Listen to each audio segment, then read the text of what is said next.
Parte 2. Geografía al aire libre. Las cosas pequeñas pueden ilustrar cosas más grandes. Nos desviamos de nuestro tema para inculcarles a las madres lo importante que es inspirar el amor por la naturaleza en sus hijos. La pasión por los objetos naturales puede ser como un manantial refrescante para un corazón seco. Mientras tanto, ¿qué hay de esa madre de unos capítulos atrás que ha estado al aire libre con sus hijos? ¿Qué va a hacer ella a continuación?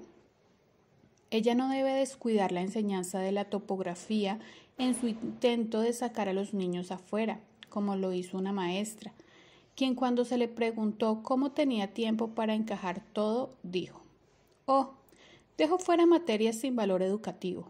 Yo no enseño geografía, por ejemplo». Geografía pictórica. Pero una madre sabe mejor. Encontrará muchas maneras de colarse en las lecciones de geografía. Un estanque de patos puede ilustrar un gran lago. Un pequeño arroyo puede ser como el río Nilo.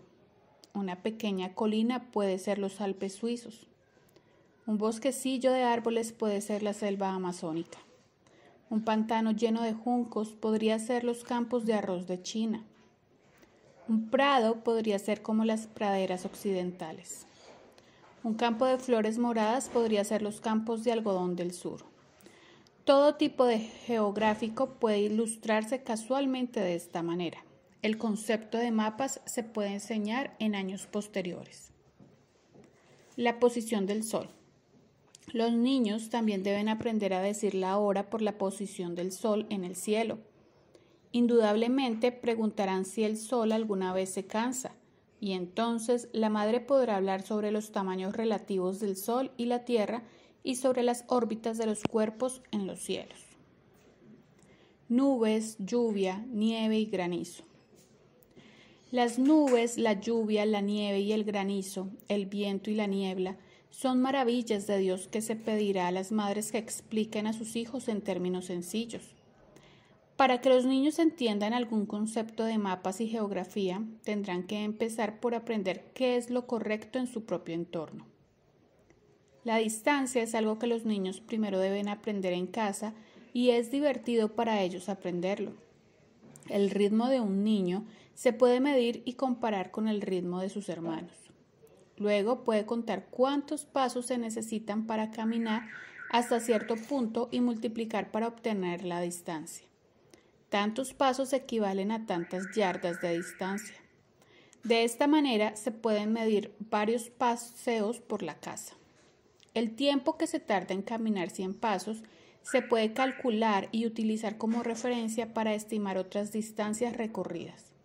Si le toma 2 minutos caminar 100 yardas, puede calcular qué distancia ha recorrido después de caminar durante 30 minutos o 35 minutos. Y puede calcular cuánto tiempo tiene que caminar para recorrer una milla.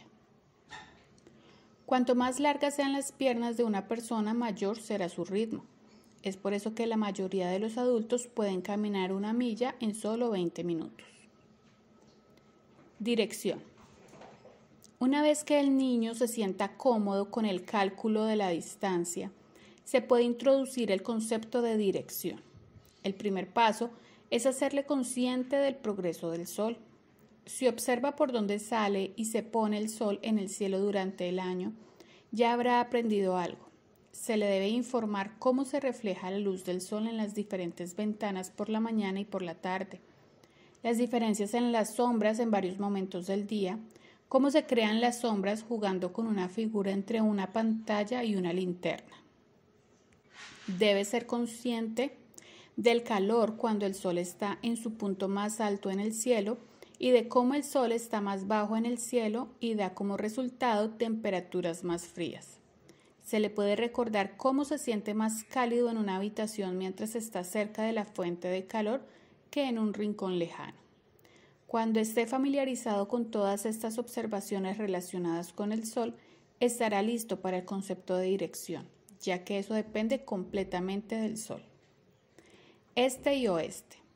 Las primeras ideas a aprender son que el sol sale por el este y se pone por el oeste.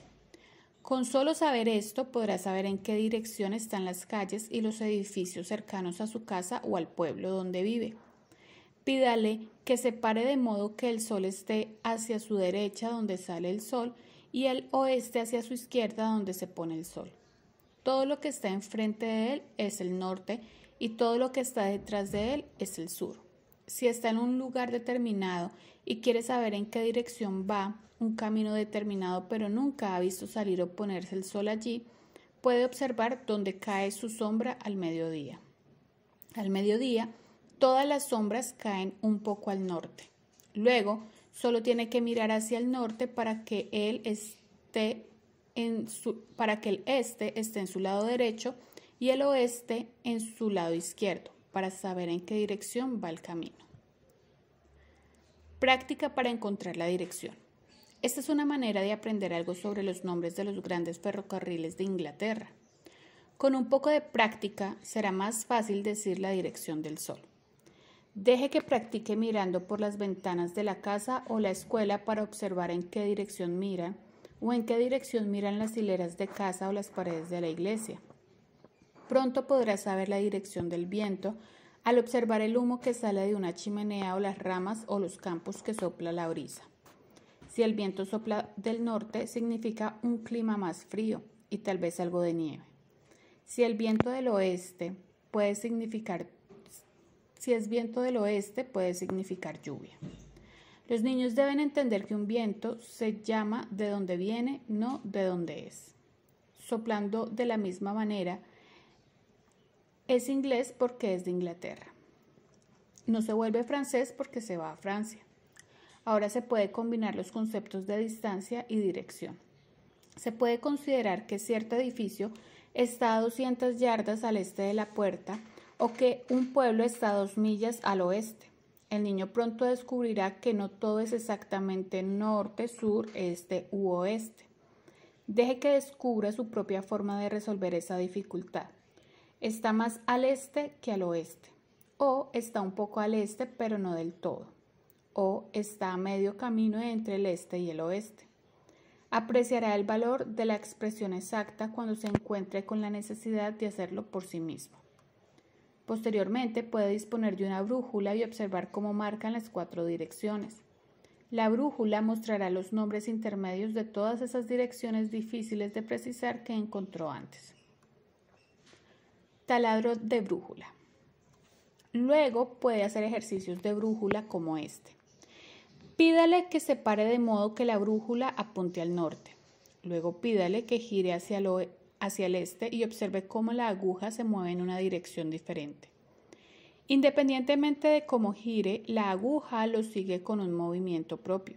¿Cómo sabe la brújula cuándo se mueve? Pídale que camine en línea recta en cualquier dirección y observe que la aguja no esté completamente quieta porque no importa cuánto lo intente, no puede evitar caminar un poco hacia la derecha o hacia la izquierda. Pídale que se mueva en un círculo completo muy lentamente y observe cómo la aguja también hace un círculo completo en la dirección opuesta mientras trata de mantenerse apuntando hacia el norte. Límites. Una vez que los niños entienden el concepto de dirección, el concepto de límites viene fácilmente. Cierto campo, por ejemplo, está delimitado por un camino al sur, por un camino cercado al sureste, un seto al noreste, etc. Por esto, los niños llegan a comprender que los límites no son más que un espacio delimitado por todo lo que lo toca. Un campo puede tocar otro sin tener ninguna línea visible entre ellos, pero sigue siendo un límite. Los niños deben tener una comprensión clara de esto porque, más tarde, se encontrarán con países en sus lecciones de geografía que están limitados por tal y tal. Ya sea que un espacio sea una aldea, un pueblo, un estanque o un campo, se debe hacer que los niños observen qué tipos de cultivos crecen en su área y por qué se usó la tierra para esos cultivos o para pastorear ovejas y qué tipo de rocas hay en el suelo y cuántos tipos diferentes de árboles crecen allí. Para cada campo o espacio que examinen, debe dibujarlo en la tierra, dibujando un contorno aproximado de la forma y las letras N, S, E y W. Planos de dibujo. Una vez que han dibujado algunos de estos planos aproximados de espacios al aire libre, a veces pueden caminar a lo largo de un campo y dibujar una especie de mapa a escala, permitiendo 1 pulgada por cada 5 o 10 yardas. Luego pueden dibujar el diseño del jardín, el granero o la casa. Geografía local. El área propia de un niño puede brindar oportunidades para aprender qué es una colina, un valle, un estanque, un arroyo, una cuenca, una corriente, un lecho, un banco, un afluente y la posición relativa de los pueblos cercanos.